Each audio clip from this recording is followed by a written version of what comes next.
अस्सलाम वालेकुम। I am engineer Umer Ahmed from Bakhtawar enterprises. पिछली वीडियो में हमने बात की थी कि आप कैसे एनओसी लेते हैं और एक्सकेवेशन फॉर्म जनरेट करवाते हैं। तो उसमें एक बात ये है कि पहले ये होता था कि आप बैरिकेड्स लगवा के ना एनओसी के बाद और मैनुअल ट्रेंच करवाते थे, तो उसके बाद आपका एक्सकेवेशन फॉर्म जनरेट हो जाता था। लेकिन अभी बेरिया ने कुछ पॉलिसीज चेंज कर दी। अब ये हो गया कि जैसे ही आपको एनओसी मिल जाती है उसके बाद आप बैरिकेड्स वगैरह करवाते हैं, मैनुअल ट्रेंच होता है वो जैसे प्रोसीजर था।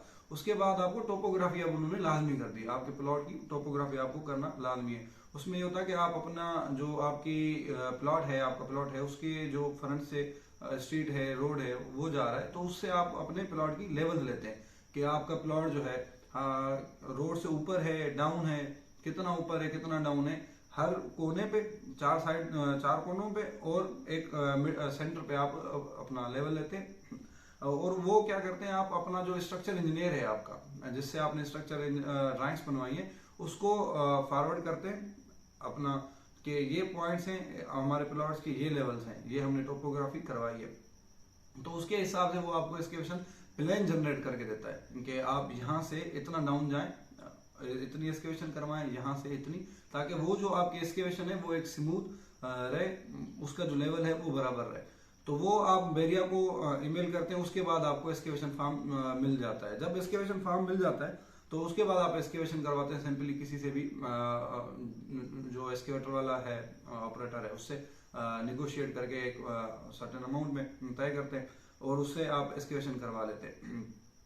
अच्छा, दूसरी चीज ये कि जब एस्केवेशन हो जाती है आपकी, तो अक्सर जगहों पे पत्थर निकलता है, बड़ा पत्थर जो निकलता है, तो वो आपको कहीं जो बहरिया के मतलब बताए हुए एरिया हैं, डंपिंग एरिया जिसको हम कहते हैं, वो आपको पत्थर वहां डंप करवाना होता है। आप अपनी साइड पे पत्थर रख नहीं सकते। हाँ, अगर आपकी मिट्टी है, क्योंकि वो मिट्टी आगे चल के आपकी बैकफिल में अपना काम आएगी, तो वो आपको परमिशन होती है कि आप वो जो आपने 25 फीट का हमने बताया था आपको कि आप यार्ड छोड़ते किसी दूसरे के प्लॉट पे, उसको भी बैरिकेड करते हैं, तो वो उस एरिया में आप अपनी वो मिट्टी रख सकते हैं। अगर ये पत्थर है तो ये आप उधर रखना आपको अलाउ नहीं है, वो आप जो डंपिंग एरिया है वहां जाके डंप करवा देते हैं। अच्छा, एक्सकेवेशन हो गई, उसके बाद ये होता है कि आप उसकी एफडीटी टेस्ट करवाते हैं।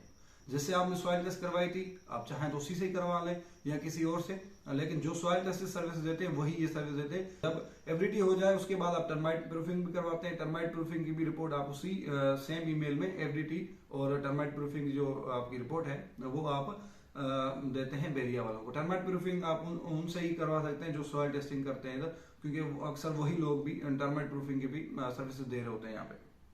तो आपने टर्माइट प्रूफिंग और एफडीटी करवा लेनी है, वो आपने आईआर जमा करवा देनी है। आईआर असल में ये होता है कि आपका जो बहरिया का इंस्पेक्टर है वो आता है, आपकी एस्केवेशन चेक करता है कि आपने ड्राइंग के मुताबिक एस्केवेशन करवाई है या नहीं। जब वो चेक करके चला जाता है, वो फिर आपको परमिशन दे देते हैं तो आप इसमें लीन करवाएं, जिसको आम वर्ड में जो है वो कच्चा कहते हैं।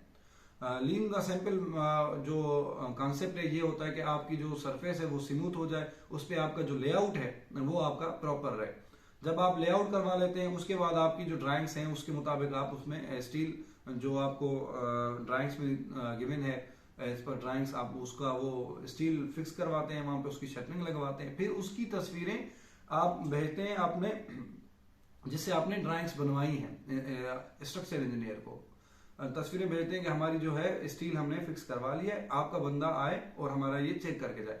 फिर वो जो अपना स्ट्रक्चर इंजीनियर है उसी का ही एक बंदा आता है, वो स्टील चेक करके जाता है कि बिल्कुल आपने वैसा ही लगाया जैसा हमने बोला था। यहाँ पे स्टील की अगर मैं बात करूं तो आपको कोई भी कंपनी का यूज कर सकते हैं, लेकिन शर्त यह है कि वो 60 ग्रेड का स्टील होना चाहिए। आप चाहे अमरीली का यूज करें, नवीना का करें, आगा का करें, मुगल का करें, बस उसका शर्त यह है कि वो 60 ग्रेड होना चाहिए। उससे कम वाला आप यूज नहीं कर सकते, अंडर गेज यूज नहीं कर सकते।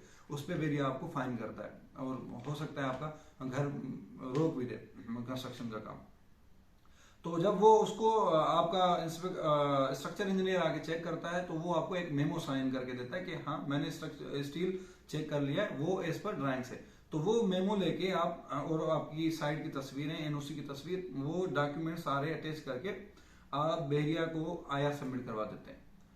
फिर बहरिया का इंस्पेक्टर आता है, वो चेक करता है चीजें। उसके बाद आप क्या करते हैं, आपको पोरिंग की इजाजत मिल जाती है, आप उसकी भराई करवा देते हैं। जब वो भराई हो जाती है तो आप उसमें सिंपली उसको क्यूरिंग वगैरह करवाते हैं, 2-3 दिन का प्रोसीजर होता है वो, उसमें पानी लगाते हैं प्रॉपर। उसके बाद आप क्या करते हैं, उसमें बैग फिल करवा देते हैं, मिट्टी डालते हैं। अगर कि आपका पत्थर निकला था तो आपको मिट्टी बाहर से लानी पड़ेगी। अगर आपकी मिट्टी निकली थी तो वही जो आपने मिट्टी रखी थी, जो मैंने आपको बोला था कि आप मिट्टी रखने की आपको परमिशन है, वही सिंपल सी सेम मिट्टी आप वापस उसमें बैग फिल करवा देते हैं। जब वो बैग फिल हो जाती है तो फिर प्लिंथ आती है आपकी।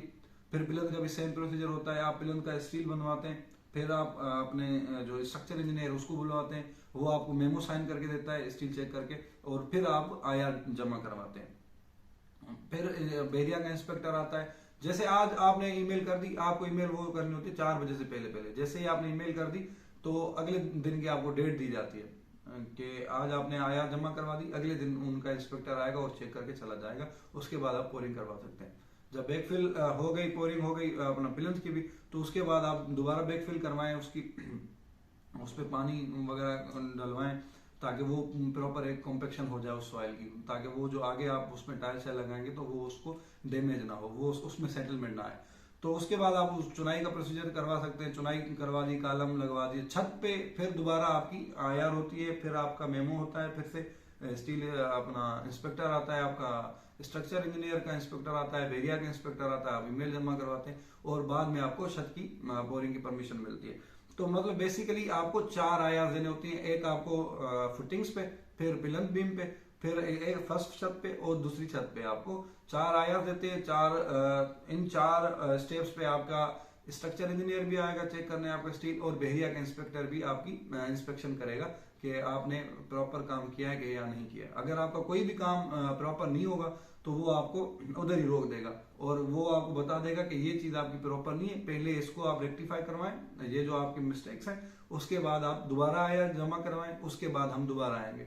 आप अगर कोई मिस्टेक्स हो गई हैं आपसे तो आप वो दोबारा बनवाते हैं, वो चीजें अपना सेट करवाते हैं, उसके बाद दोबारा आईआर होती है और दोबारा उनका अपना इंस्पेक्टर आता है। एक प्रॉपर प्रोसीजर है, आपका ग्रे स्ट्रक्चर इसमें बन जाता है। 4 अपना आईआर होती हैं।